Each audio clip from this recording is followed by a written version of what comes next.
ABC, CEO, wanna change your life? Come see me, yo. I'ma teach you how to build up wealth for your family, not just for yourself. I'm a bestseller, a house flipper, a businesswoman, a go-getter, a big investor, a goal builder. I can teach you to get richer like millions, baby. You really about to fill your savings. You about to have multiple streams to pass your children, baby.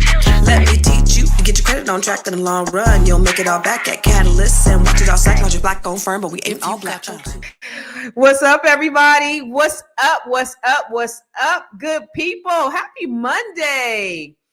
Listen, y'all know I got, every time I come live, I got to do some crazy stuff on Facebook to make sure that y'all can see me on Facebook. Here we go. I changed the audience. It automatically locks. I don't know. Something going on with this StreamYard, but hold on. Look, you can hear, you can make sure that y'all can see me on Facebook. All right. Here we go. Change the audience. What's up, everybody? Y'all come on in, my friends. I'm so happy to be here, and I'm so happy that my friends are already here. And it's the Grow Your Money podcast, where I help you to learn how to grow your money and not blow your money. You know, every time I come live, I always want to give you something that you could chew on, that you could think about, that you could learn from, that you could, most importantly, grow from. I'm telling you, I need to be a rapper right now. Why is this coaching with Dr. Leisha on here? I need to be a rapper right now because your girl got straight bars. Let me put this other. All right. Fly Nubian money. All right. So listen, y'all, I had a really great weekend and I'm so refreshed. I had some really good sleep. I hibernated yesterday. What did y'all do? What did you guys do this weekend? I did the Bring Your Idea to Life training on Saturday and on Sunday, and it was all day on Saturday and on Sunday. This thing right here. And it turned out to be absolutely amazing. For those of you who were there, we had some really great feedback, and it was just really powerful. And I think we had some breakthroughs and some transformation, I would say so myself. In fact, let me show you. I think I got a little bit of a quick testimonial. Hi, I must say that this training has been an absolute blessing to me. Constance has made me awake in ways that I never thought. She has pulled out things for me that I didn't want to be pulled out. I think she has, even though she doesn't say it's a gift, I think she has a gift whereas she can see something in us that we may not be able to see in ourselves. And she doesn't stop until she pulls it out of you. She wants the best, I believe, in her teaching. And I think she makes sure that you don't settle for less than the best. When she comes with her all, and you can genuinely feel her sincerity and her speaking to you and her teaching you. And she wants you to not just accept for mediocre. I thank her for making me see that, yes, my business vision is possible. The sky is the limit. And if my mind is made up, then what's stopping me? Nothing can stop me other than Linda. If God is with me, who can be against me? I am determined to make my business flourish and be what it should be. And it's all because Constance was willing to take the time to have this training. I can even take it again. I am so elated and excited about what she has done for me as a person. It is the best workshop I've ever been to. And I thank her for being determined to pull out of us what she knew that's in us because of what's in her and because of where she has been. So because of her journey, I am now here able to sit and speak with her and look to be a better person on my journey and to help somebody else along the way. Thank you, Constance. From the bottom of my heart, I thank you. That was beautiful. And if Linda, if you're watching, shout out to you and all the other amazing people, lovely JR, that's always here, that were at the training on Saturday and Sunday. It was jam-packed. It was really intensive. When I tell you, y'all, I'm an introvert. I like to fold my legs when I'm at my desk and get comfortable. I'm an introvert. And so when you're an introvert like me, when you speak, it's like, I love speaking. I love public speaking. But when you speak, it takes everything out of you. So some people who are they're energized by, things like that. Like, so when I used to travel with Lisa Nichols and she would speak, since she's an extrovert and she would get like energy from the audience, and I'd be like, we be, you know, we could be somewhere in Turks and Caicos, and she's up to the wee hours of the morning, and I'd be like, girl, go to sleep. She's a vampire, but she would get energized from whatever happened, whatever she was able to pour into people. So for me, since I'm an introvert, when I pour into people, it takes from me. I don't get the energy from the outside. It has to pull from within, and then I hibernate. So I had a really good nap yesterday after the training, but it was magical. And so for you all, I'm going to do another free webinar on this Friday because I believe that more people need to have access and opportunity.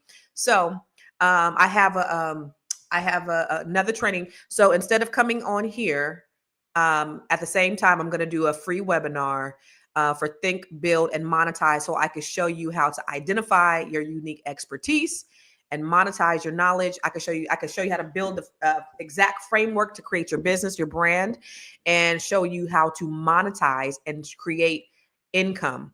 So you don't want to miss this. I decided that after that, I wanted to do it again. For those who missed it, I want to do, and it's free. It's absolutely free. You go to thinkbuildmonetize.com and you can sign up for it. And it's absolutely free. It'll be right here on this platform, but you have to sign up in order to view it, in order to be a part of it, because it's not going to be for the public. So it's going to be only for those who sign up for the training. So go to thinkbuildmonetize.com so that you can get, so that you can sign up for it. I'll talk about it again at the end, but thinkbuildmonetize.com. But it was amazing. But I see y'all had some amazing weekends. Who was that?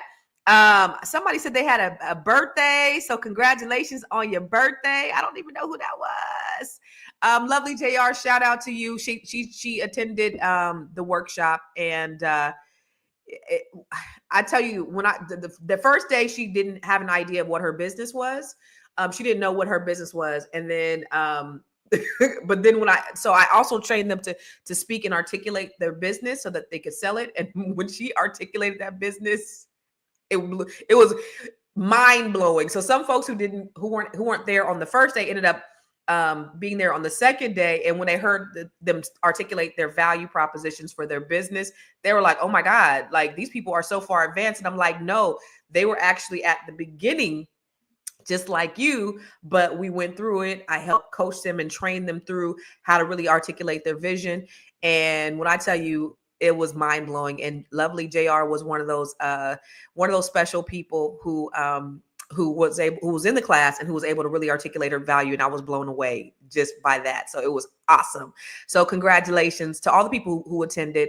But I got a little ahead of myself. I always love to shout people out where they're watching from. So where are you watching from? I'm in the DMV. I'm hailing from the DMV. And guess what? It is almost outside season, y'all. I have been in the house on the couch for the last few months. And it's been amazing. I'm going to tell you that. Since I moved in, I'm like, I don't think I want to go outside no more. But guess what? It's outside season. I was on FaceTime with my middle son yesterday. And he was going back. They spent 3 of my kids spent the spring break with their father. And so he was going back to school yesterday, and he was like, I said, are you good? I mean, what are you going to get ready to do? He was like, it's Darty season. Darty, for you old people like me, is day party. It's Darty season. And so I was like, oh, that's right. I'm about to be outside. It's Darty season. And if you would have seen the way that little boy rolled his eyes at me, he did like this. I mean, the strength in which he rolled his eyes at me, because I said I was about to be outside for Darty season too. Here's the reason why I'm going to be outside for Darty season, because my ass be asleep at 10 o'clock at night. So a day party is perfect. It's absolutely perfect for me. Like going to an evening party, my ass going to be, I was everywhere. When I first came out here, I was at every event, just trying to get a lay of the land, meeting people, networking with people. But I literally, legit, I would say at least a minimum of 3 times, I was at an event in the corner sleeping. I'm the old chick in the corner trying to hey. I was at I don't know if you guys know who Raheem Devon is, but we interviewed him a few years ago, and I was at one of his concerts, and I was basically on stage sleep until Raheem came out. That's when I woke up. All right, yeah. literally I'm on stage and people were looking at me like, is this lady on heroin or what? She on stage late. It was crazy. So I'm so glad that is now daylight savings time. It's darty season for those who like to be outside like me. Is day party season. You know what I'm saying? So I'm excited about all the things that are getting ready to come up. I'm just excited about all the things that I've been working on for you guys too. I've been working on a lot of stuff that I think is going to be impactful. So I just, I've been in the lab, y'all. I've been working, and I was just talking to Boyce about this. Like, we have been, like, our hustle, we match, our hustles match. He being in the lab from sun up to sundown. I be in the lab from sun up to sundown. And we're just always trying to figure out how we can provide great value to you all. And so that's pretty much what I've been doing, is just out there, just trying to figure out what can I bring to you that's going to provide great value. And Grow Your Money Club is actually one of them. But I always definitely love to shout out Black-owned businesses. And one of the things that I told the ladies and gentlemen in the Bring Your Idea to Life training is, even if your business isn't all the way together, I still want to shout you out on the platform. You have an idea, you have a business that's getting ready to come. I want you to already speak it into existence, and I want you to put it in the comments. So I already know Miss Sunshine Diaz, she has Victory Village Wellness Center in Oklahoma City. If you are in or around Oklahoma City, then please make sure that you support this Black-owned business. I also think she said that she was at a women's prison this month. She does laser lipo, M-sculpt, sauna detox, all these things. So this is for your wellness. She does this, and she's in Oklahoma City. So if you're in or around, and she also travels from state to state, she said, helping people. So if you have a Black-owned business, make sure you put it in the comments. Also, you guys know that, the information that I give here, like I said, I'm always trying to give you something that you can learn and grow from. Make sure you share, subscribe, please. If you're watching from Dr. Boyce's platform, make sure you follow me as well. Make sure you follow Constance Carter. Wait, let me see. Are all my platforms on? Let me just see real quick. Oh, you know what? One of them isn't on. Oh, I'm missing one. Make sure you follow. Wait, hold on. Let me add that one to the stream. So I'm on like 8 different platforms. And so if you're on any of those platforms, make sure you go and follow Constance Carter as well. And make sure you subscribe to Fly Nubian Queen, because I'm on Fly Nubian Queen. I'm on Constance Carter. So you can go, you can see me, you can follow me everywhere. I am Constance Carter, whether it's on Instagram, YouTube, Facebook, or whatever. All right. So let's get into it. Let's talk about what we're talking about. Okay. So listen, I want to first shout all of you guys out who have been steady and consistent on the Target boycott. I want you guys to give yourself a pat on the back if you have been able to manage to maintain this boycott, y'all. Let me tell you something. There were a few times that I needed to go to Target, and I made sure, and I didn't. Like, I just didn't. And so I created alternative ways. If they say that Black people don't have power, guess what? Black people have power. We have $2 trillion in spending power.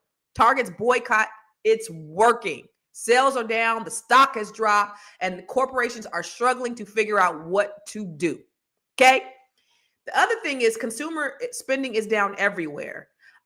With these tariffs and the tariff wars and all the things that this crazy lunatic in office is doing, people are not spending money like they used to. What does that mean for you? We're going to talk about it. We're going to get into it. And Tesla is losing fast. The stock is dropping, and Elon Musk, while he is stripping the federal government of all the departments, guess what's also stripping? Teslas. Now, that's good news and bad news, because for me, who has a Tesla, I still have my Tesla, y'all. My lease was up last month. However, my raggedy ass kids put some dents in them when they were parking. So I got to get the dents fixed so I could turn it in. But shit, every time and like I told you guys before, I've leased cars for the last 10 years. And every time I turn in my cars, I always have equity in my cars. So I always get a little bit of money back. The problem I'm seeing here is for me and for the other people who have Teslas is there's no value. There's not going to be any trade in value. So that's what I'm afraid of. And what does that mean for me? Now, I can cheer that this is happening to this man because of all the horrifying things that he's doing. But for me, it's not a good thing. And for other Tesla owners, it's not a good thing. Our value's dropping. And if you own Tesla stock, that's dropping too. And Elon Musk's empire is taking a major hit. And yo, did y'all see Donnie, his new role as babysitter in chief? Let me see the picture. Man is babysitting Elon's. Y'all see that? He babysitting Elon's child. What is it? It is awfully strange. It is awfully strange that everything that's happening. Of course, you know, there is a certain level of decorum and order that things typically happen in the White House. And these are things that we just have never seen before. Is this a new era? Is this something that's new? Is it acceptable? Because y'all remember when they had a whole meltdown when this fine young specimen wore a tan suit. There was a whole meltdown. You remember that? And all of a sudden, this man over here babysitting kids that's telling them to shut up. This little boy told him to shush. Y'all remember that? Look, he said shush. From one year to the next are the same, and their partnership with the agency heads, and I checked frequently with the president to make sure that these.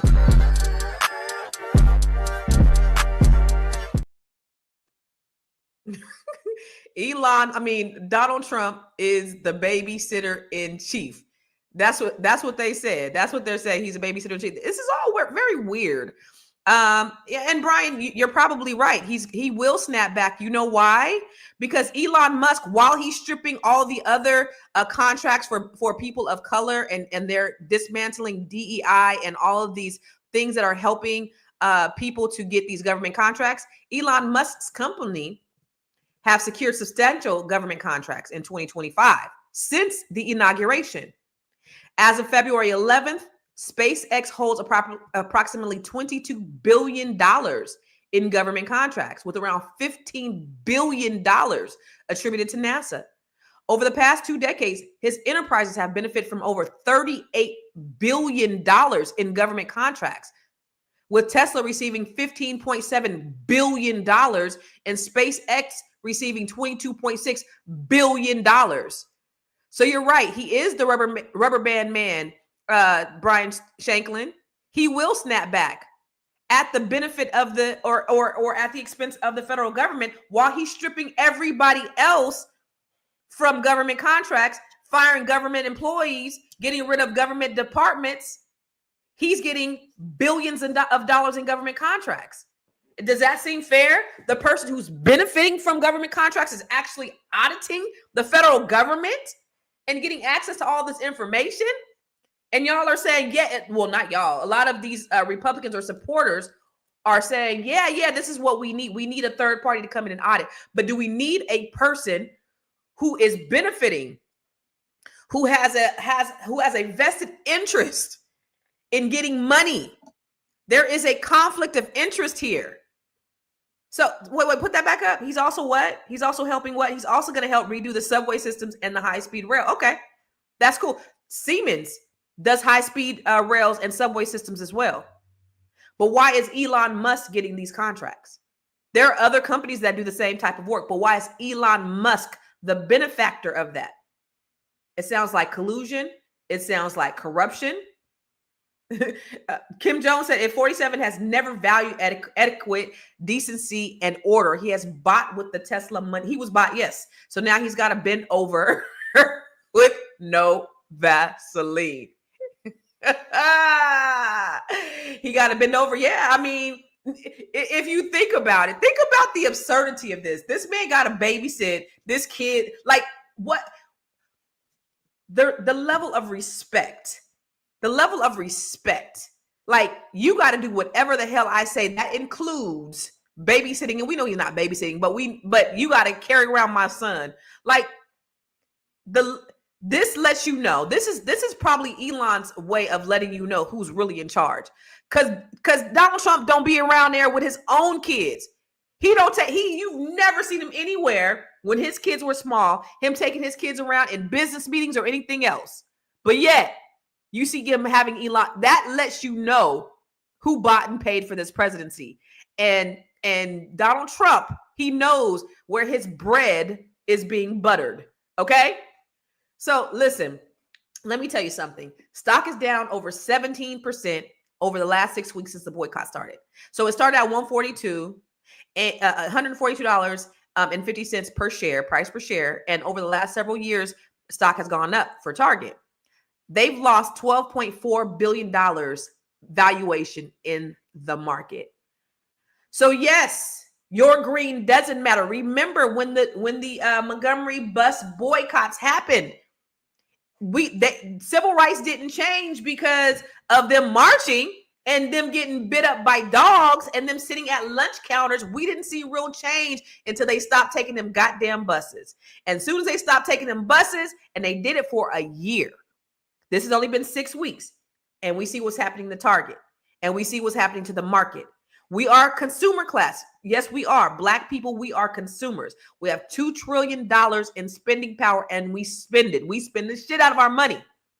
But now we are more cognizant of where we're putting our money. And that's because you guys are tuned in, and you guys are information. We are all information, and we are doing exactly what we're supposed to be doing. People are spending their money differently.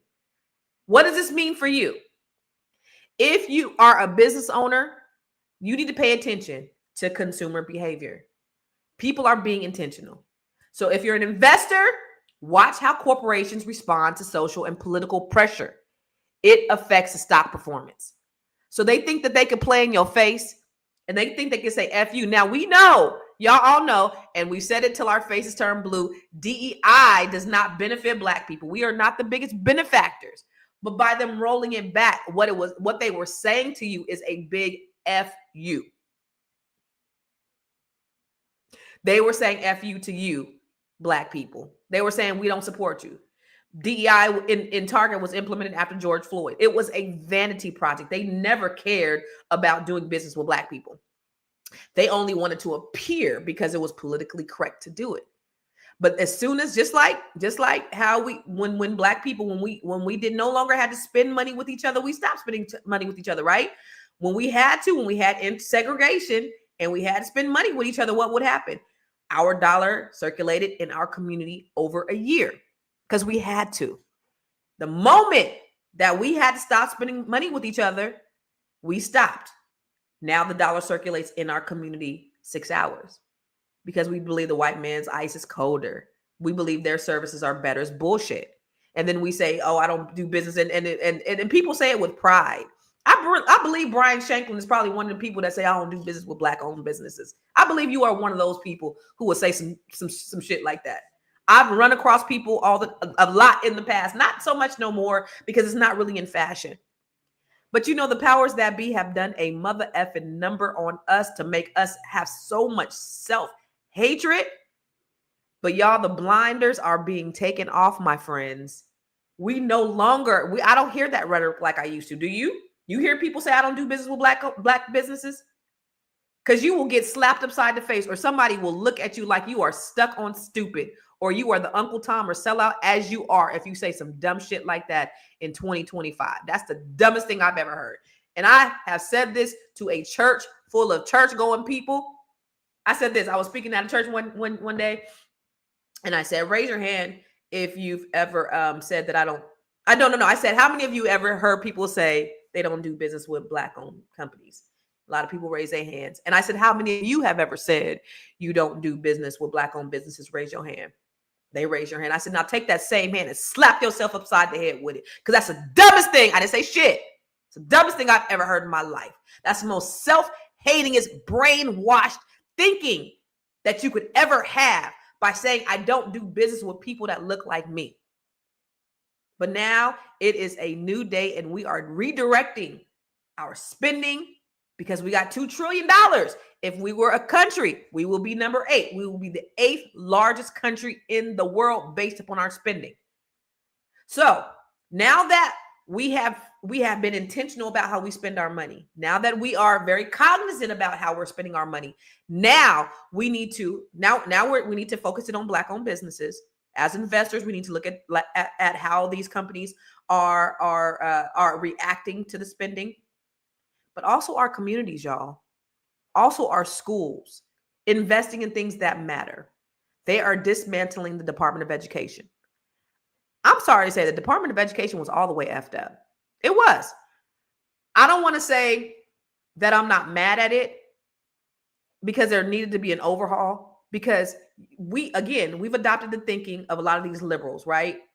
And we're mad at the Department of Education being dismantled. But you got to look at this. How are our children being educated? How are our children? When you had urban decay, you had white flight. You had white flight, which caused urban decay, which caused all the local economies to be closed, right? To be down. Now, you know that schools are funded by taxpayer dollars on the local level. So if the tax bases are lower, then you have less money going to these schools. They spend $32 billion more on white schools than they do on Black schools. $32 billion. So when you have these colleges accepting these children and you have Black people not scoring as their white counterparts, it's not because they're dumber. It's just because they have access to more resources. White children do. That's the cause and effect. And then when they say no affirmative action, no DEI, we don't want them in our schools because they can't pass the test, it's because of the primary education. It's because what they're receiving. So when you have the Department of Education being dismantled, there needs to be some kind of overhaul, because our kids were being suspended at a higher rate than anybody else's. Our kids were being victimized at a higher rate than anybody else's. You have two kids, you have a Black kid and a white kid, and they do the exact same thing, just like with the criminal justice system. Their penalties are going to be harsher. That's happening at the elementary school level. And then they build prisons based upon Black children's third grade. So they're building prisons based upon what's happening in the education system. So there needs to be an overhaul. I'm not mad at it. I'm not taking on the liberal talking points when it comes to the Department of Education. My question is, what are we going to do and how are we going to educate ourselves? Now, we pissed off about them taking Black history out of the schools. I don't give a damn, because they wasn't even teaching the right Black history anyway. What we are seeing is more people speaking real Black history. We're seeing that on a bigger scale. Our kids are learning more from TikTok than they're learning from the schools anyway. So I don't care. I don't want them to teach me this fake white supremacy history, because what did we learn in history? We learned that Blacks were inferior. We learned that Blacks were enslaved. We learned that Blacks had struggles. We learned about civil rights. We didn't learn anything else. We didn't learn about Mansa Musa being the wealthiest man that ever lived.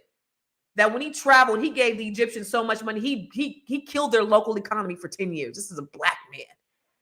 We didn't learn about all the Black inventors that were out there that were inventing things that were stolen, patents stolen from them, given to white people. You know, Thomas Latimer, who actually invented the light bulb. The Garrett Morgan, who actually helped with the stoplight and the yellow light, and had other inventions. We don't hear about those people. We hear about Thomas Edison. We hear about all these other great inventors. That's what they're teaching in school. So fuck what they talking about. I don't care if they don't teach this whack ass, wrong ass history in school. We need to be teaching our own children. But again, what do we do, y'all? What do we do now that they're dismantling these things? So now we've redirected our money from Target and spending and all that stuff. But what are we doing with everything else? How are we spending our money? And I really want you to think about this. But before we get into it, I want to just introduce you to the Grow Your Money Club, because that's me educating you. What is it that I can do to pour into you so that you can enhance your skill set? I got the Grow Your Money Club. This is something that I'm doing in my give back to you. If you want to learn how to build your own credit and become a certified credit expert, I got you. If you want to learn how to write your book and become a best-selling author, I absolutely got you. If you want to learn how to build your business, get business credit so that you can get funding, you know I got you. And if you want to learn how to invest in real estate, stock, and generate multiple revenue streams, this is all inside the Grow Your Money Club. This is a 12-month comprehensive training that helps take you from working for your money to having your money work for you. The reality is having multiple revenue streams is no longer a luxury, it's a necessity. And you need to learn how to go from just existing to actually living. In this political climate, there are so many unknowns. But the one thing that's for sure is what you know. So the more you know, the more you can grow. You need to join the Grow Your Money Club so that you can learn how to grow your money and not blow your money.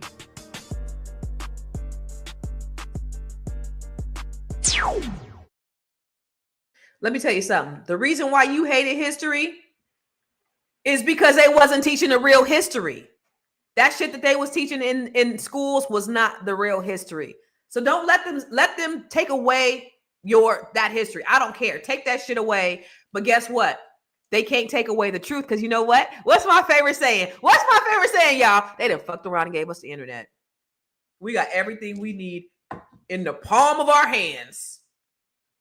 We got more information, more power, more technology in the palm of our hands than they had when they put the man on the moon. So again, I'll tell y'all this every single time, y'all. They've underestimated us. They have. They've underestimated us. And that's okay. They think that when they playing in our faces and, oh yeah, we don't give a damn about them, because first of all, they're white fragility. I seen somebody said, I seen on a post that said DEI didn't earn it. Y'all motherfuckers ain't earned shit for the last 400 years. You have gotten advancements simply because you were white and you were a man. And the moment you got some competition, you start crying. The moment somebody smarter came in that because they got an opportunity, because you got opportunities for years, the moment somebody else got an opportunity is when it became a problem, because now it's competition for you. Now they're getting advancement because they earn it and they deserve it. Trust me, Black people ain't getting advancements and promotions because we Black. We're getting in the door because of DEI. Sometimes, again, remember, the white women are the biggest benefactors. We're getting in the door. We still got to perform, y'all. We still got to perform. So the only way that and they're going to do everything they can to stop us from performing, right? But we got to, of course, as Black folks, work harder, run faster, jump higher, just to be in the game. We know as Black people, and it is exhausting, but hey, that's who we are. We're excellence. We are excellence in action.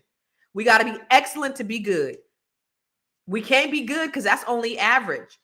And average is just mediocre. We can't just come in there haphazardly. We got to perform like this just to be considered here. And we're only getting 70% of our white counterpart's salary for the same position. And you say we didn't deserve. It's okay. It's okay. Because in 30 years, y'all going to be damn near extinct anyway. And that's the whole problem, right? They're afraid of the browning of America. They are absolutely afraid of the browning of America. They know that their birth rates are low. They know that white women are getting abortions at high rates. They know that they're not making babies like we are. That's the reason why you had eugenics. Eugenics in the early 1900s was when they were sterilizing Black women. And that's why that was the birth of Planned Parenthood. They were putting Planned Parenthood. And if you look now, 70% of the Planned Parenthoods are in Black communities. Why? Because they want you to abort your babies. Now, this is not some liberal or conservative agenda. That's just the reality. They want you to abort your babies. They don't want you to have babies. They don't want there to be more Black people, because if it is, then they lose their majority status. But that's what's happening. That's why they're deporting Hispanic people. That's why they're offering white South Africans, Afrikaners, citizenship here. And they're probably going to give them free land too. That's why they're not closing any borders anywhere else but places where there are people of color. That's the reason why. They know that their time is up. Their days are numbered. That's the reason why they're doing all of this, y'all. Yes. So listen, y'all keep doing what you're doing. Stay empowered. Keep not spending. Now, spending is down everywhere. I seen something on CNN today. I seen a headline on CNN today, and where is it at? It's right here. Spending is down everywhere. Retailers are sounding the alarm. Move this banner. Weak consumer spending figures are adding to concerns the U.S. may be heading into a recession as Trump's tariffs policies create chaos and worry. So it's not only affecting the stock market, but it's affecting spending, which what affects the economy. Now this man is in here threatening, I'm gonna hike yours 300%. I'm gonna do this, and then when they start jumping back, what did he say last week to Canada? He's a very, very tough guy, and he decided that he's not gonna do his electricity tariff, put that tariff on electricity because your Secretary of Commerce called him, begging him not to. You could do all that. You could talk all that shit. You could talk tough all you want to, but when the rubber meets the road, it's like a bully. Like a bully, like walking around like this, like they finna beat everybody up. Soon as somebody jump back, that's exactly what Trump is. He's that bully around there doing this, trying to wield his power.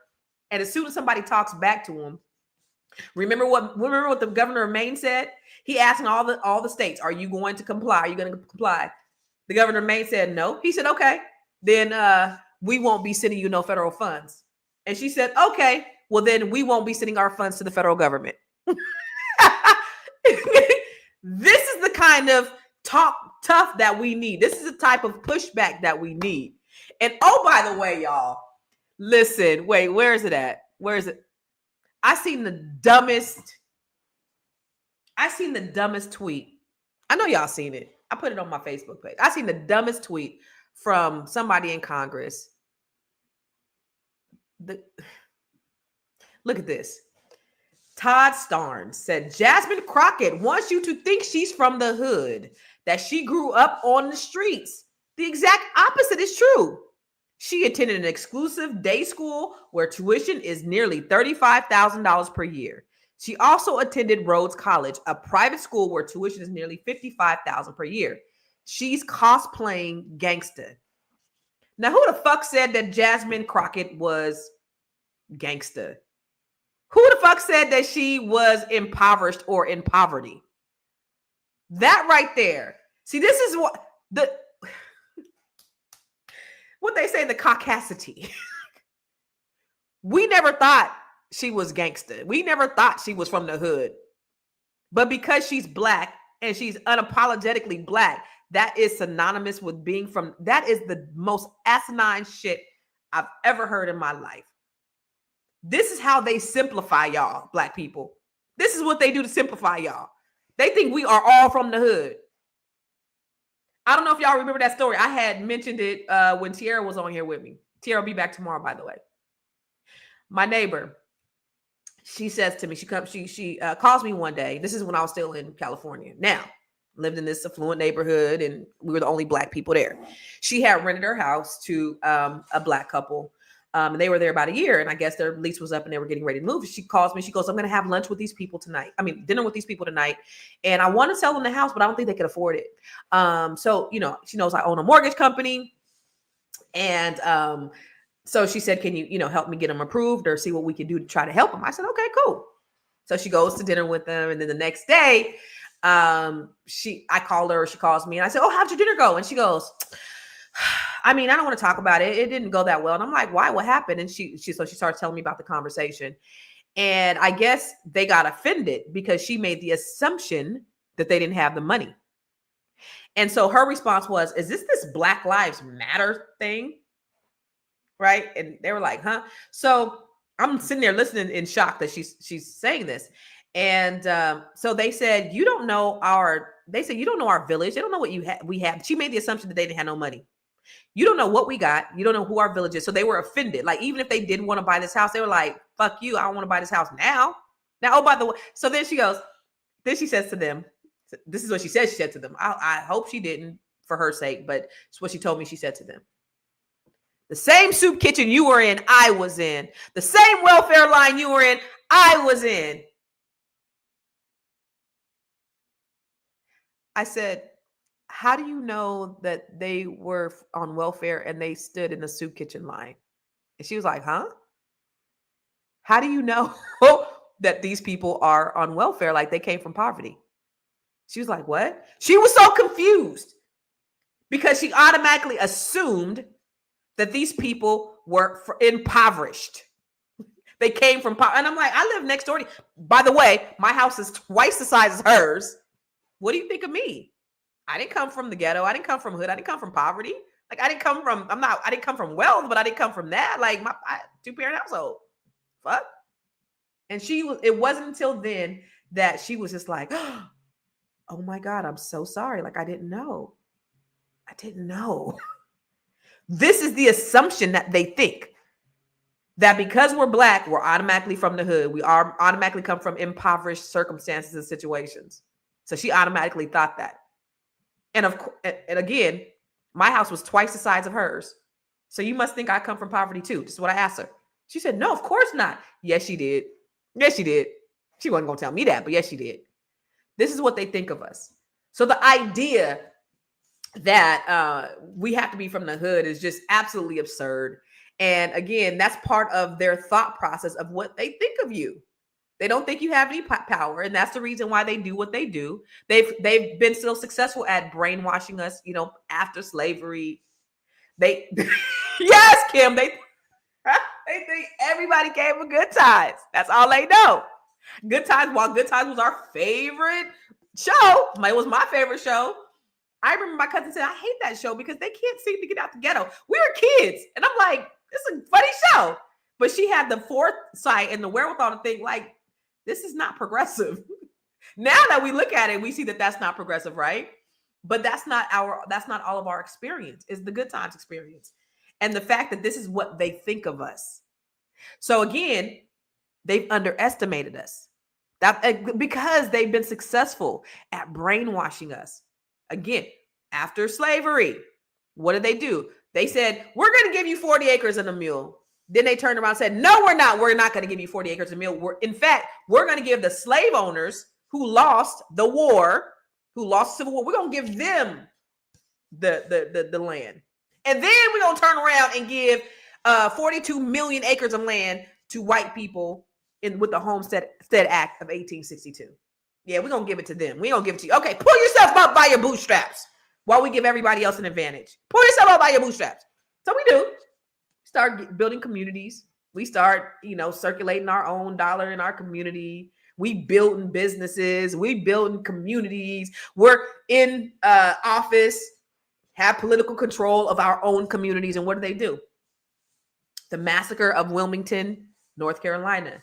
They came and they burned that city down. And it was the only coup d'etat where they overthrew the local government, white supremacists, burned down the town of these affluent community because they were jealous. Y'all leave us alone. And we all know what happened in Tulsa, Oklahoma, in Greenwood. Not only did they burn it down, but the federal government sent bombs and bombed it. They don't want us to get no advancement. So then they've had the smear campaign even after that, right? So then they our Black leaders rise of the Black Messiah. Well, J. Edgar Hoover said the biggest threat to America was Negro unity, right? So then he kills Fred Hampton.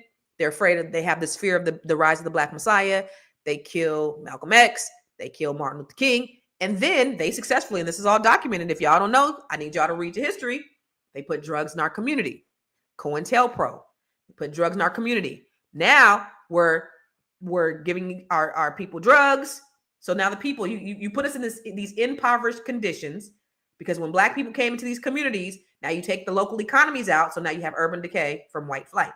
So now in these communities, you push drugs in there. And then all of a sudden, now they have access to machine guns. Are they manufacturing machine guns in the hood? No, but they have machine guns. So now they're killing each other. Now the Ku Klux Klan don't have to do it. Y'all know in the summer of 1919, the Red Summer was the deadliest summer in the country, where they were hanging Black people all across the country. Well, all they had to do was give us guns. We could do their dirty work. They no longer had to, now it's not a public what is that? A public, not a public affairs, but it's not that nightmare. Like y'all know what I'm trying to say. Now the rest of the world doesn't see the United States as the big bad wolf because they're killing their citizens. Citizens are killing each other, and we're going to blast it all over the place so everybody throughout the world can know that in these concentrated areas where Black people are killing each other because you push drugs in our community, we're going to make it seem like it's widespread. That's why they think that we're all from the hood. That's why they think that we all think this certain way. That's why they think we're a monolith, because they push it in our communities and they hide their hands and they say, watch them go. That's why I'm telling you this, because I'm saying it's a new day. They're afraid that they are losing their power. Slowly but surely, they're losing their power. So while this may be a silent recession right now, this is good, because this should have us thinking what we need to do different. Tesla stock, I told y'all, Tesla stock is falling. That's a good thing and a bad thing, right? It's a good thing, because when I go to the Tesla, when I go to the charging station, I'm in Prince George's County, Maryland. I'm in the DMV, all black. It's 10 charging stations. Ain't nothing but Black people here. We all got these goddamn Teslas. And I am so embarrassed to drive in a Tesla. I hate it. I hate driving in a Tesla. I hate it. I've hated Elon Musk since I heard him say DEI must DIE. That was last year. I bought the Tesla because I don't like driving. And I was getting ready. I had to choose. Do you hire a driver? And I was seriously considering that. Or do I get a Tesla and have it drive for me?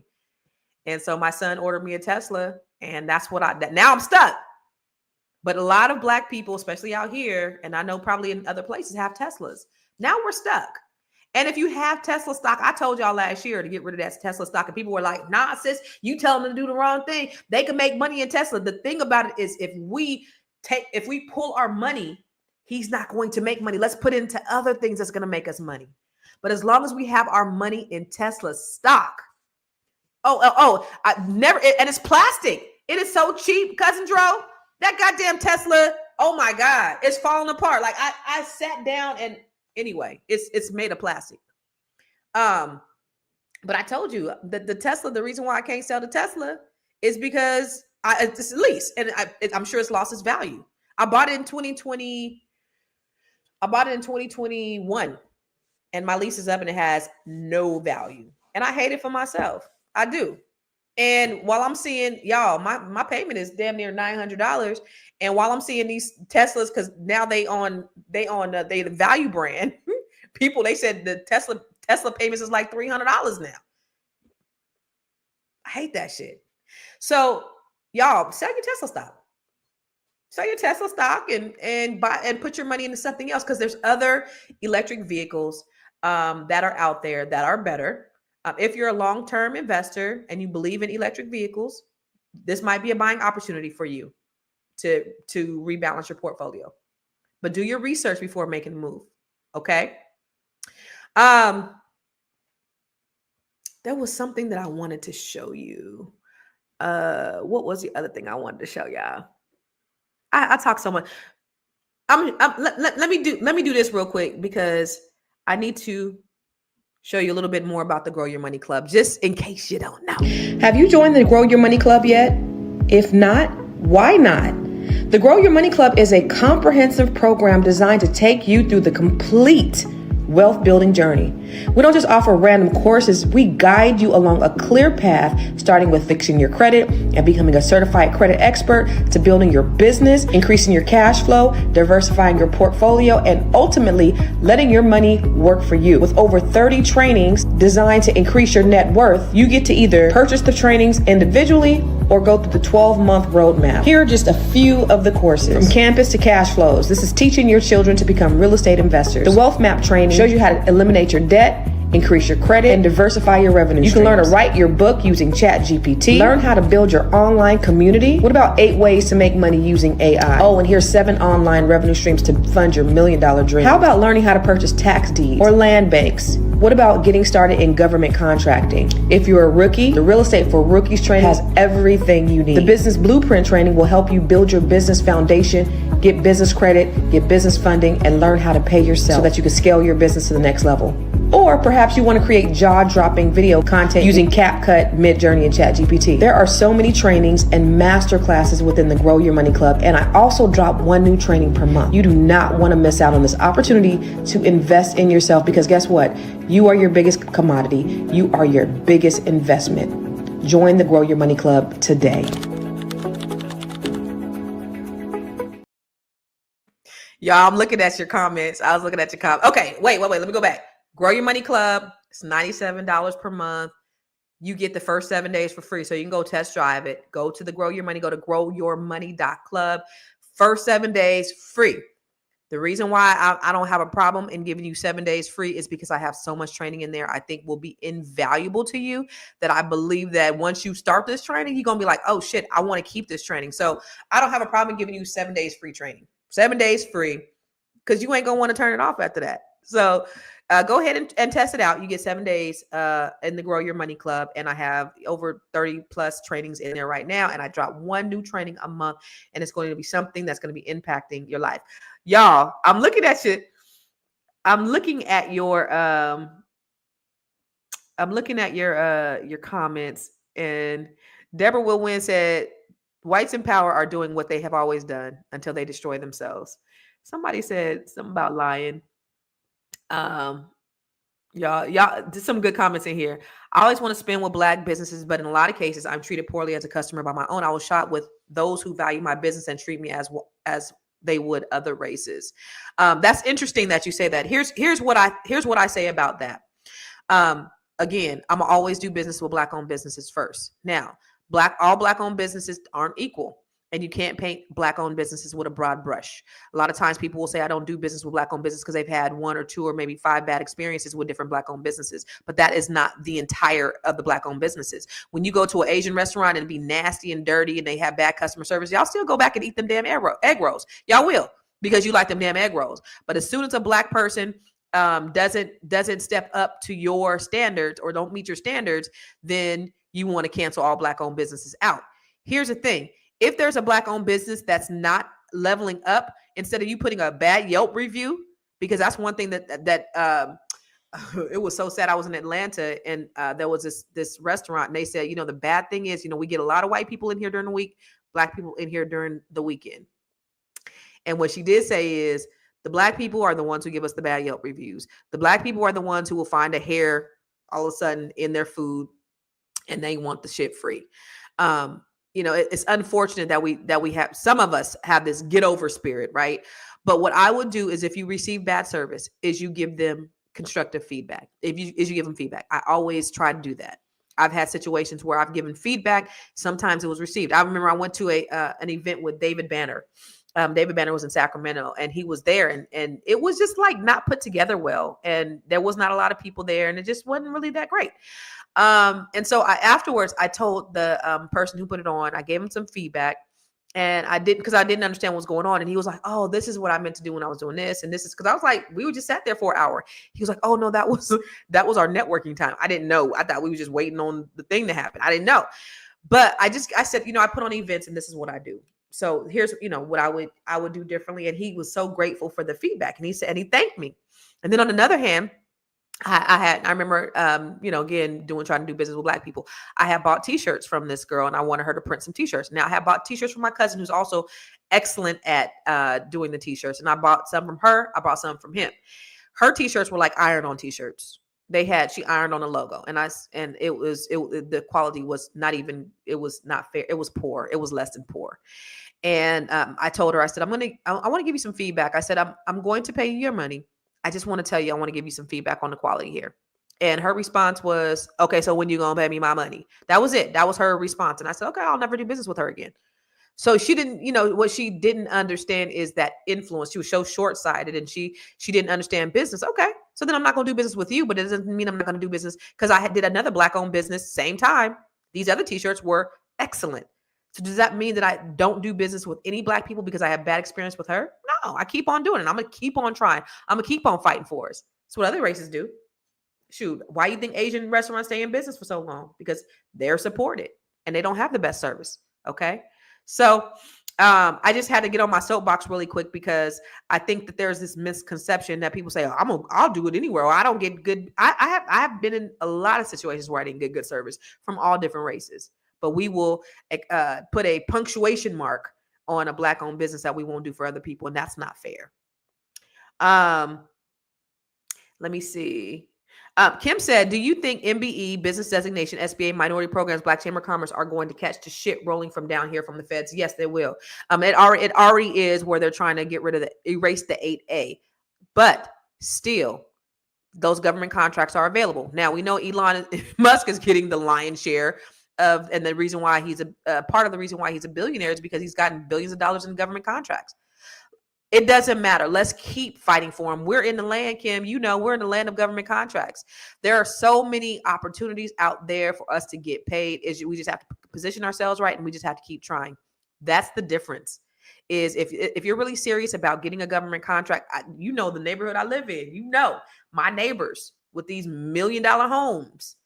They have $1 million contracts. Some have $1 billion contracts. So it's possible. You just got to keep trucking. You got to keep going. And they very well may get rid of the MBE, which is the minority business enterprise, and the DBE, which is the disadvantaged business enterprise. They very well may be, but it doesn't mean that there's not going to be any opportunity. So I say still go for the opportunity. Okay. I like watching travel YouTubers to learn about other countries. Kim said, I went to a German-owned primary and elementary school in inner city Detroit who hired all Black educators and history experts to teach us. They told us they couldn't and shouldn't. I don't understand that. They sterilized their own that didn't line up with their standards and beauty intellect. I appreciate you supporting Black-owned businesses.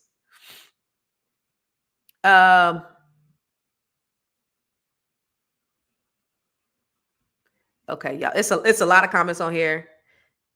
It's a lot of comments on here. But I found them interesting. You guys, y'all keep the comments coming and y'all keep the conversations going. Let me ask you this question though. If you were to get a government contract, because there's tons out there, and I do inside the Grow Your Money Club, I do have a training on how to get started in government contracts. But if you were able, so go to growyourmoney.club, it's free for 7 days. If you were to get a government contract, what would you specialize in? What would you do? I know people who have gotten government contracts because they have those MBE, those minority business enterprise certifications. And I know people who've gotten government contracts, millions and millions of dollars, who don't have any designations or certifications. But if you were to do it, what type of business would you work with the federal government on? What type of business would you work with the federal government on? There are opportunities out there. And so if you are an entrepreneur, number one, the federal government is the biggest employer of African Americans in this country. And that's why do you think they're trying to dismantle all these government agencies? Who's the biggest recipient of government jobs? We are. We're not the biggest recipients. 85% of them have the government contracts. They have the lion's share. We only 6% of us have the government contracts. But there's still opportunities in that space. I'm telling you this because I really want you to get inside your head that you can do more than just working a 9 to 5. You can put yourself in a position where you're generating real generational wealth. I was talking to a friend of mine, and he's an attorney. He's a lobbyist and an attorney. And one of the things he said is, one thing that I've learned in being in the DMV for the last 20 plus years is that I'll never build generational wealth being an attorney. I'm watching my friends. He's watching people who live in my neighborhood. He's watching all these people who've gotten real money that they're passing down to their children and their children's children just by virtue of working with the government. I know a young lady who got a government contract in real estate, a broker, $1 billion REO contract as a real estate broker. There are all types of contracts in there. You don't even have to know the business or the industry. They're looking for people to take on these contracts. Otherwise, they got to give them to all the white people who got the majority of the contracts anyway. So throw your hat in the ring. Real estate will be one. There's tons of like property management, real estate government contracts in there. For me, and Kim knows, the reason why I haven't done a government contract is because it feels too much like corporate to me. And I love too much. I've been an entrepreneur for 25 years, and I don't want to have to report to anybody. And I don't want to have that corporate structure that you have to have when you're working. You have to report, you have to have metrics, you have to do all that stuff. That ain't how I ain't built like that. I ain't been built like that for the last 25 years. So that's the only reason why every time I thought about it, I was like, this is not what I want to do. However, if you are in that space and you want to structure your business, or you work a 9 to 5 now, why not get a government contract on the side? You can get a small government contract where you're helping people. When you talk about real estate, you could help a diplomat rent an apartment. That's a government contract. The federal government may need toilet paper. They can't go to Target and buy it. They have to buy it through a contracting entity. They have to buy it from someone who has a contract. So you are that middleman that go out there and get the toilet paper for the federal government, or the pens, or the paper. Those opportunities are available to you. So I want you guys to start thinking outside the box. What is it that you can do in this economy? How can you pivot? What are the advantages you have? Again, they've underestimated us. And while they're trying to take all of these things away from us, all of these programs away from us, they're going to need us. They are going to need us. And the reality is they're going to need us before we need them. I'm happy that that we're being more self-reliant. I'm happy that we're not, they're limiting these welfare programs. I'm happy about that, because that's what we need. And if you want to get out of that, if you want, listen, there was somebody that I know. I remember when I first got my real estate license, she was living in San Jose and she was making good money. And I said, hey, don't you want to buy a house? And she was like, and get off housing. Like, people are addicted to these aids, and there are people who can actually be doing so much better for themselves, but they'll limit themselves. I had a friend who was in real estate, and she was making a ton of money in real estate. And then she just stopped working so she can get child support from her ex-husband. If she was working the way she had worked in the past, she wouldn't be able to get the child support. So she limited her 6-figure salary so she can get $1,000 a month from her. Like, that's the kind of thinking that we have. We limit our potential and our possibility because we're so dependent upon these things that we're getting for free. Real freedom is in ownership. Real freedom is in ownership. And that's the reason why I'm so passionate about teaching you guys, how to build businesses, how to go from ideation to manifestation to monetization. That's the reason why I just did this training over the weekend. I did this wonderful training. Several of you guys who are watching today, it was great. In fact, let me show you some feedback that I got from the training, because I'm going to do it again and I'm going to offer a free training. But let me show you what Miss Linda had to say about this training. Hi, I must say that this training has been an absolute blessing to me. Constance has made me awake in ways that I never thought. She has pulled out things for me that I didn't want to be pulled out. I think she has, even though she doesn't say it's a gift, I think she has a gift whereas she can see something in us that we may not be able to see in ourselves. And she doesn't stop until she pulls it out of you. She wants the best, I believe, in her teaching. And I think she makes sure that you don't settle for less than the best. When she comes with her all, and you can genuinely feel her sincerity and her speaking to you and her teaching you. And she wants you to not just accept for mediocre. I thank her for making me see that, yes, my business vision is possible. The sky is the limit. And if my mind is made up, then what's stopping me? Nothing can stop me other than Linda. If God is with me, who can be against me? I am determined to make my business flourish and be what it should be. And it's all because Constance was willing to take the time to have this training. I can even take it again. I am so elated and excited about what she has done for me as a person. It is the best workshop I've ever been to.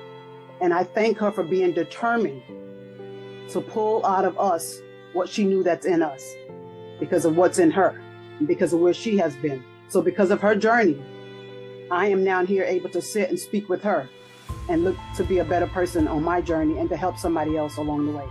Thank you, Constance. From the bottom of my heart, I thank you. Thank you so much. There were so many great outcomes and takeaways from this training. It's 2-day training. So I'm actually going to be doing a webinar on Friday. So instead of coming here and listening to me here, I want you guys. Thank you. I appreciate you, Kim. I'm going to be doing a free training on Friday. So if you're interested in this free training, go ahead and sign up, and it's only going to be for the people who sign up. So you have to sign up in order for you to get access to it. So I'm going to show you how to identify your unique expertise and monetize your knowledge. I'm going to help you build your framework to create your business. I'm going to help you to show you how you can monetize proven strategies to generate income and scale your business. So go to thinkbuildmonetize.com. Let me see if it's working. Thinkbuildmonetize.com. Yep. It's a 2-day training. It's going to be, it's on March 21st. Yeah, it's on March 21st. It's on Friday at 11 a.m. Eastern, 8 a.m. Pacific. So listen, this is a rarity that I'm offering for you. And it's free. This is the second one I'm doing. Think, Build, Monetize. This training is free. So Friday at 11 a.m. I want you to have your face in the place. I'm going to show you some strategies to help you take your idea and show you how to monetize it, show you how to build off of it, and show you how to monetize it. Okay. So Think, Build, Monetize. This is a webinar on Friday. I'm going to give you a moment right now. Open up another tab on your browser and go to thinkbuildmonetize.com. If you missed the last one, you do not want to miss this one. This is absolutely free. This is going to help you.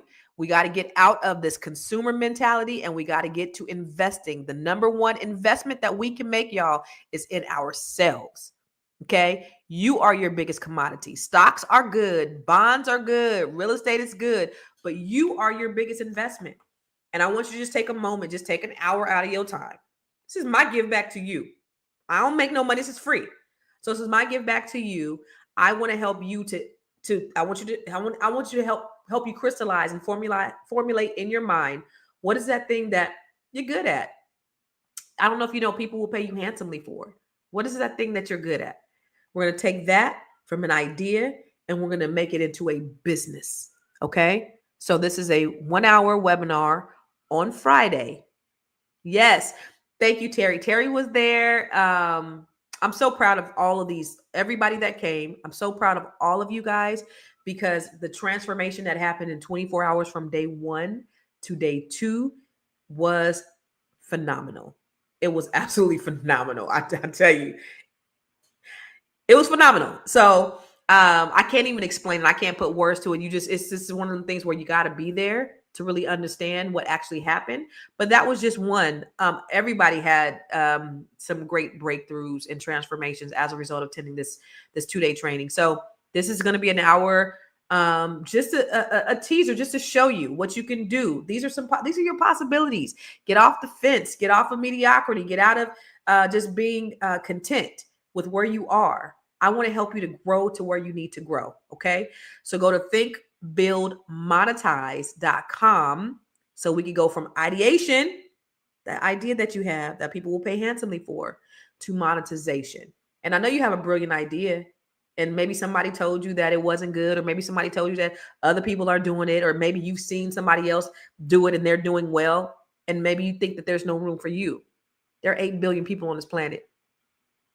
It's a lot of people that need your help. It's a lot of people who do the same thing I do, but they're not me. It's a lot of people who do the same thing that you can do, but they're not you. Understand that what God has given you is for you, and nobody can take it away. He gave you that idea for a reason. And if you don't do it, somebody gonna do it. But why don't you benefit from what God has gifted you with? So go to thinkbuildmonetize.com this Friday, same time, same back channel. I want to see all of you guys register for this, because this is going to be life-changing for you. It's going to be a game changer for you. And I'm excited for the people who are going to be on, because this is going to be awesome. Okay. Thank you, Karen, for signing up. I want to see your face in the place. I'm taking my time out of my busy schedule, and I just want to help you to be your best you. They are doing everything that they can to silence us. They're doing everything they can to oppress us, but they've underestimated us. They really have. And so it's going to take you not only listening to me, but it's going to take you taking action so that you can get to that next level, so that you can live your dreams. I live my dreams. Y'all, I'm telling you, I wish you could see what I'm seeing right now. I'm looking at the golf course right here. And every day that I wake up, every morning I wake up and the birds be like, today I was like, okay, birds, y'all doing too much. I really was like, y'all doing too much. Like, y'all doing too much. But every day I wake up, I just be like, oh my God, the birds are chirping. This is great. I love it, God. Thank you. I be just thanking God. Today the birds are chirping a little bit too much though. But I'm so grateful. I live life the way I want to live it. And y'all, let me just tell you something. I've been where I've made a lot of money, and I don't make as much money as I used to. I'm on the way back. I'm like halfway there. But I know how to make it. I know how to get it. I've lost it. I've gotten it again. Like, I know how to get there. So it's one thing to be able to get money. Can you keep it? And if you lose it, can you get it back again? You have to have a certain strategy to be able to create something that's sustainable. And that's the thing about what we're doing, with the Black Business School and everything that we're just doing, trying to do in the community to uplift our people. This is for you, y'all. This is for you. So I'm really excited about what we're getting ready to do.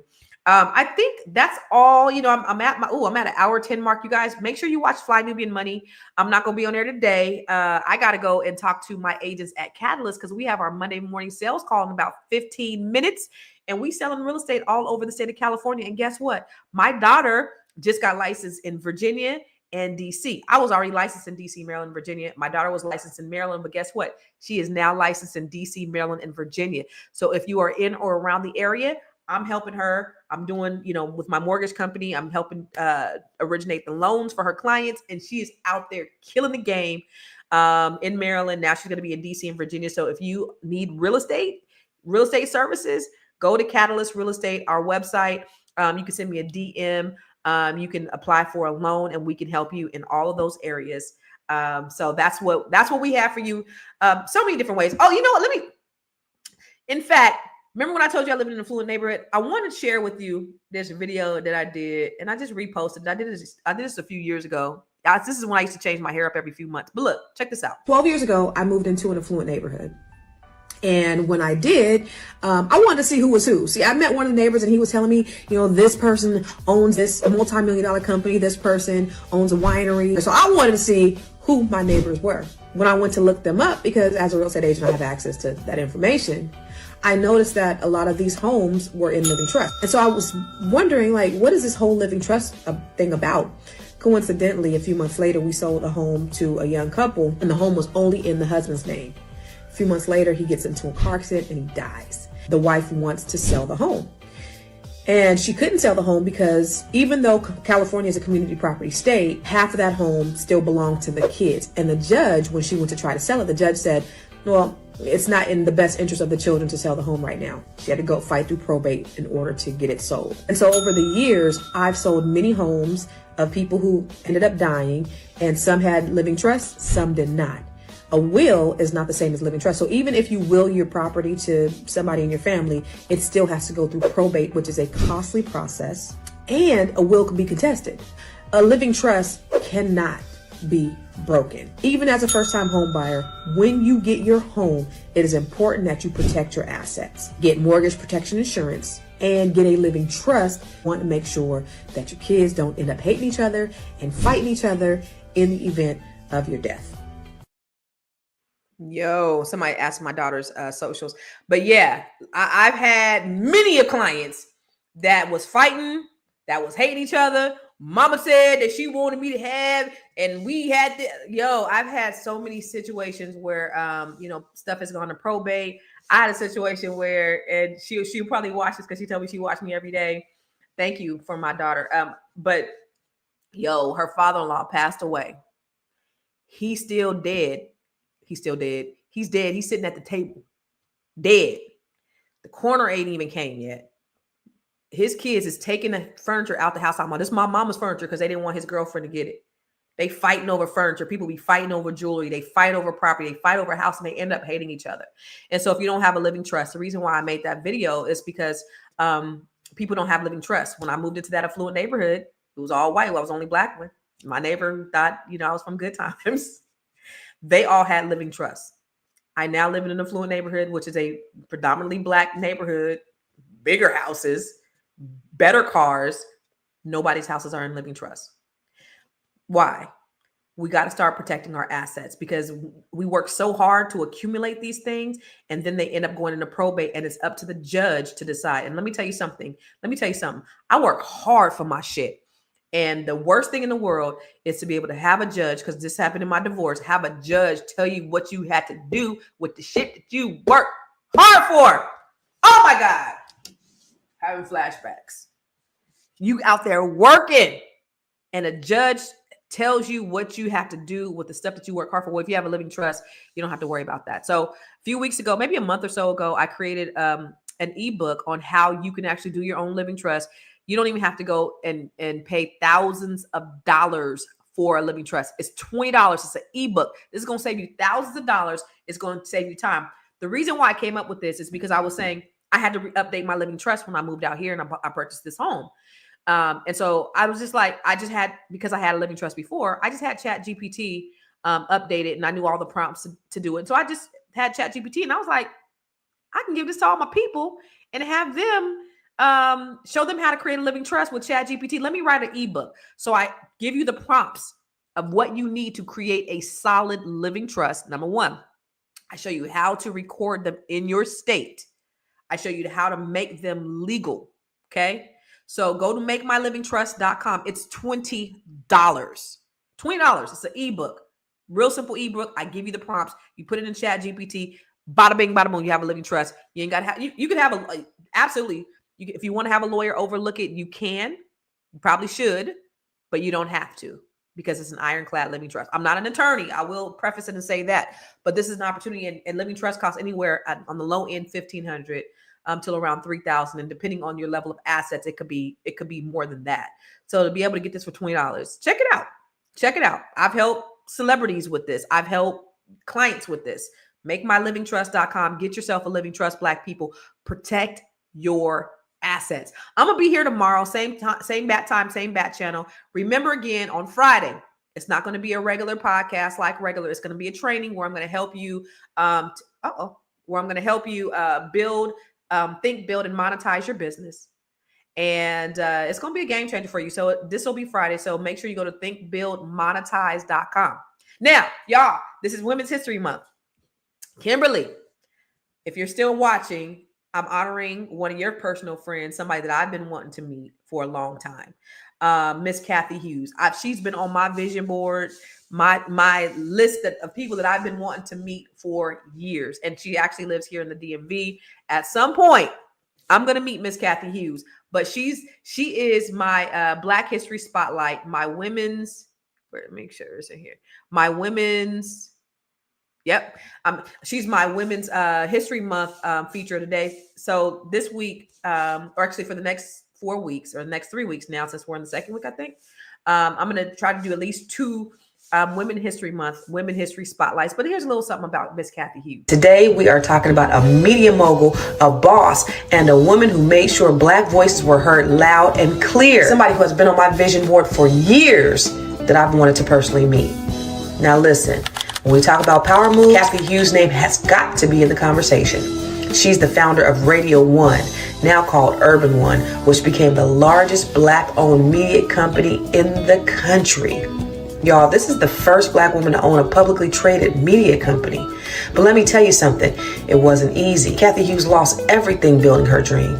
She and her son literally lived in the radio station while she fought to get her business off the ground. But she didn't quit. And because of her perseverance, her company now owns more than 50 radio stations, TV networks like TV One, and a digital empire that keeps Black stories front and center. Now that is what legacy looks like. She built a platform where we could control our own narratives, tell our own stories, and make sure our voices were heard. Without Kathy Hughes, a lot of the Black media we know and love today wouldn't even exist. So today, lady, we salute you. You are a queen, a visionary, and a living legend. Now let her story be a reminder that when the journey gets hard, you don't stop. You build, you grow, you keep going. I am personally inspired. Now, if Kathy Hughes inspired you, drop a Black fist in the comments and share this with somebody who needs to hear. And remember, Black women don't just make history, we are history.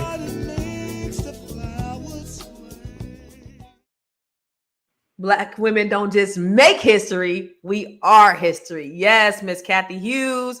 Shout out to Miss Kathy Hughes in the DMV. She started her radio station in Washington, D.C., land of plenty of opportunity. For those of you, and shout out to, real quick before I go, I love it, Miss Terry Wilson. Kyle is her realtor in Maryland, and she is awesome. So if you guys are in or around the DC, Maryland, Virginia area, follow her on TikTok. She be doing a damn thing on TikTok. She's doing a damn thing. So and Instagram, follow her. And if you're looking to buy or sell, hit my daughter up. I mean, working with her is basically working with me. So Keys with Kai. She will be the one out showing you property and doing all the things. And I'll be right there in the background, mentoring and coaching her until she gets to her mama's level. But Keys with Kai is my daughter. And if you're in the area, go and hit her up. All right. Thank you guys. You guys have been amazing. Y'all stayed on here with me and y'all listen to me rant. You know, I always love to talk about the historical context of where we are because I think it's important because, you know, we got to get away from these talking points that we see inside the media, and we got to formulate our own opinion. Like, we're not all the Black people, and I know it's more than Black people. I see people from Bangladesh are here. Thank you. So be sure to tag her, Kathy Hughes in Urban One. She's a phenomenal icon. Yeah, that's Kim knows her person. That's her personal friend. Kim ain't introducing me to Kathy Hughes though. But the thing about it is we need to make sure that we have our own opinions.